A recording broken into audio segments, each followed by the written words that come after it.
Hey, welcome back. This week's recipe from the farm, I'm making a parsnip kale pierogi. It came out so well. Check it out.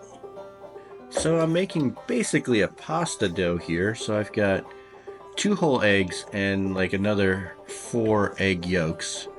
Throw it in the Cuisinart or Kenmore, I guess in my case, the food processor. Mix that up with the flour and some salt, and boy, it does a great job. It's a lot easier than mixing it by hand. And then I'm going to knead the dough. I'll let it rest for a half an hour after I'm done kneading it. And while that's resting, start chopping up some onion. Going to be part of the filling. I'm going to mix that up with, going to saute the onion eventually with some kale. Here's my kale. And the star of the show, the parsnip now. These are spring dug parsnips. Super sweet. You let them sit in the ground over the winter, and then we dig them this time of year, and a lot of those starches convert to sugar, and it's really tasty. I'm going to do about equal parts parsnips and potatoes, bring those to a boil, and then I'm going to mash those up. And while those are cooking, I'm going to get some onions, get that onion started sauteing, add my spices. Check out my website for the spice mix. It's really nice. Added a really nice blend to the pierogies. Add in my kale, a little bit of water, and I'm just going to wilt down the kale. Cover it for a minute or so. And just like cook that down. I want to not leave it uncovered for a while. Cook all the moisture out of it. There's plenty of moisture in the potatoes and the parsnips. Add the parsnips and potatoes. Mash those up. You could do it separately. And actually, if you wanted to make this dish without doing the pierogies, you could just do mashed parsnips and potatoes over a bed of kale. And that would save you some time. The pierogies are better, but, we're all really busy. So I've got my pasta dough, rolling it out, getting it nice and thin. If you had a pasta machine, that would work really well too.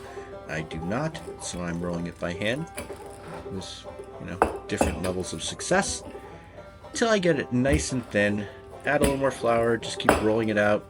And then to cut the circles, I actually use, that's a lid to a mason jar, the largest lid that I have.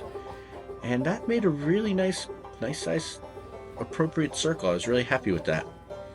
I'm gonna add my parsnip and potato kale mixture.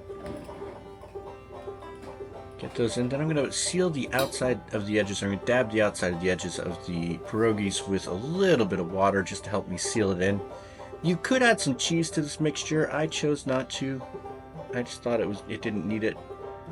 And it came out really well. And so yeah, pressing those down, sealing those up. Make sure they're nice and sealed. And then it's repeat and repeat and repeat. And I've got some boiling water, drop the pierogies in. These don't take long to cook, especially because there's no meat in them. Maybe 2, 3, 4 minutes, till they're floating really happily like that. And I'm gonna drain those. I do them in batches, so that way I don't flood the water with too many pierogies at once. Then I'm gonna take those out, drain them, and then I'm gonna heat some butter in a pan, and this is gonna finish the pierogies. Add some nice caramelization, get it brown on both sides. You could do olive oil instead of butter. It worked out really, really well. And just get those nice and toasty, and there you have it. There's our parsnip pierogies.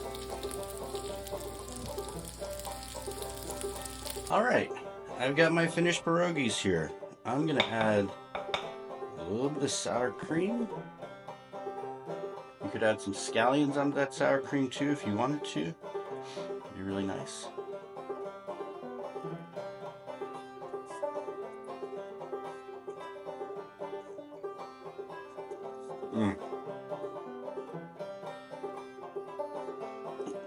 Wow, it's delicious. Wow, such a great way to use parsnips. Try this one out. So until next time, keep planting, keep cooking, do something good.